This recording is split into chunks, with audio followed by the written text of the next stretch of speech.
తెలంగాణ ప్రజలు ఈ మోసాన్ని పసిగట్టిందే కాకుండా అహంకారాన్ని కూడా పసిగట్టిండ్రు. ఎంత అధ్వానమైన పరిస్థితి వచ్చిందంటే రైతులు కరువులో పరిస్థితిలో ఉన్నారు. వాళ్ళ పరిస్థితి ఏందో కనుక్కోండి అంటే ఒక మంత్రి గారు అంటారు నాకు టైం లేదు, నేను క్రికెట్ మ్యాచ్ చూడాలంటారు. రైతు బంధు పడలేదు, రైతు బంధు సంగతి ఏందో దాని సంగతి చూడండి మంత్రి స్థాయిలో ఉన్న వ్యక్తులు రైతులని చెప్పు తీసుకొని కొడతా అని చెప్పి అనడం కూడా మనం అందరం కూడా చూసిన ఒక సిగ్గుచేటు పరిస్థితి అది. అదే కాకుండా ప్రభుత్వంలో ఉన్న పెద్దలు ఎవరైతే ఈరోజు ప్రభుత్వాన్ని నడుపుతున్నారో, కాంగ్రెస్ పార్టీని నడుపుతున్నారో, వారి భాష పట్ల తెలంగాణ సమాజం ఈరోజు చీదరించుకునే ఒక పరిస్థితి వచ్చింది.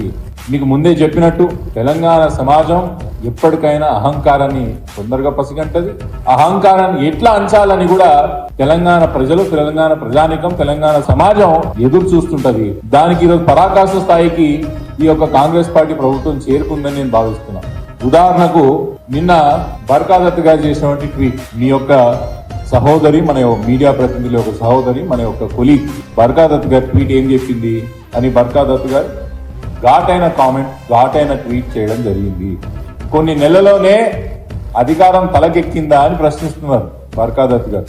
బర్కాదత్ గారే కాదు, తెలంగాణ సమాజంలో ఉన్న ప్రతి ఒక్కరు కూడా ఇంత తొందర 4 నెలల్లోనే అహంకారం తలకెక్కిందా అని ప్రశ్నిస్తున్నారు.